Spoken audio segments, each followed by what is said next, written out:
floor exploded beneath Seraphine's feet. Stone shattered. Screams echoed through the throne room as a gigantic claw made of living darkness burst upward from the abyss below the castle. Its fingers were impossibly long, twisted, dripping black smoke, and reaching only for her. Draven reacted instantly. He pulled Seraphine against him and drew his black steel sword in one brutal motion. The creature roared, a sound so ancient it made the walls tremble. Guards rushed forward and died immediately. The shadow claw tore through armored bodies like paper, throwing blood across the throne room floor. Chaos consumed everything. Priests fled toward the doors. Nobles screamed. Candles extinguished one by one. Only the crimson moonlight, pouring through the shattered ceiling, remained. Seraphine's breathing became frantic. "What is that?" Draven stepped in front of her protectively, sword raised. "You need to run." Another monstrous roar erupted below them. Then more claws began crawling from the darkness beneath the broken floor. Not one creature, many. The king staggered backward in terror. The tomb seal is broken. A priest collapsed to his knees. "We are doomed." Suddenly, one of the shadow creatures lunged directly towards Seraphine. Her eyes widened, everything slowed. And then, the crimson mark across her chest ignited. Silver-red energy exploded outward violently. The entire throne room shook as the creature was blasted backward into the cathedral pillars. The impact shattered stone. Everyone froze. Seraphine stared at her glowing hands again, horrified. "I didn't mean to." Another creature attacked. This time Draven moved first. His sword ignited with dark crimson fire. In a blur of motion, he sliced through the monster's neck. Black ash erupted through the air. Draven looked almost inhuman while fighting cold. Precise, merciless. The shadows circled him carefully now. Like even monsters feared the Crown Prince. "Your Highness," a guard shouted. "There are more beneath the castle." Draven's jaw tightened. Of course there were. The ancient prison beneath Blackthorn had remained sealed for centuries, and now something inside it was waking up. His eyes shifted toward Seraphine, toward the glowing mark burning beneath her skin.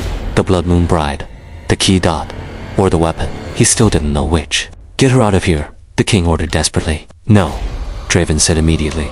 The room fell silent again. King Malgrith glared at his son. "She brought this darkness into my kingdom. She also stopped it," Draven replied coldly. The king had no answer for that. Another violent tremor shook the castle. Dust rained from the ceiling. Far below, something enormous moved beneath the earth. And then, everyone heard it. A voice, deep, ancient, whispering through the stone itself. "Bring her to me." Seraphine clutched her head painfully. The voice echoed directly inside her mind. "Blood Moon Child?" "No," she whispered. Draven noticed immediately. "You can hear it." Her terrified eyes met his. Double quotes. "Yes." The prince looked genuinely unsettled for the first time. Then the castle doors suddenly burst open. A bloodied soldier stumbled inside. Shadow creatures are attacking the lower city. Panic exploded through the throne room again. The barriers are failing. The dead are rising near the catacombs. The darkness is spreading. The king looked completely overwhelmed, but Draven made his decision instantly. He turned towards Seraphine. "You're coming with me." "What?" "You stay near the throne room. You die." Another roar thundered beneath the castle. That was enough to convince her. Draven grabbed her wrist and pulled her through the collapsing hallways as guards struggled to contain the spreading shadows. The castle had become a nightmare. Servants screamed while running through candlelit corridors. Black smoke slithered beneath doors. Ancient paintings bled shadow across the walls. And everywhere, the crimson moonlight followed Seraphine like a curse. Draven moved quickly through hidden passageways deep within the castle. Seraphine struggled to keep pace. "Where are we going?" "The undercrypt." She stopped immediately. "The place beneath the castle. It's safer than here." "That's the place the creatures are coming from." "Yes." Her face paled. "You're insane." Draven finally looked at her directly. "No," he said quietly. "I'm desperate." For a moment, the cold prince looked exhausted. Not cruel, not emotionless, just tired. And somehow, that frightened Seraphine even more, because it meant even Draven Morcant was afraid of what was coming. Suddenly, the corridor torches extinguished. Darkness swallowed them whole. Draven immediately pulled Seraphine behind him. A low growl echoed nearby. Something was inside the hallway with them. Watching Seraphine, single quotes as breathing trembled. Then glowing white eyes slowly opened in the darkness ahead.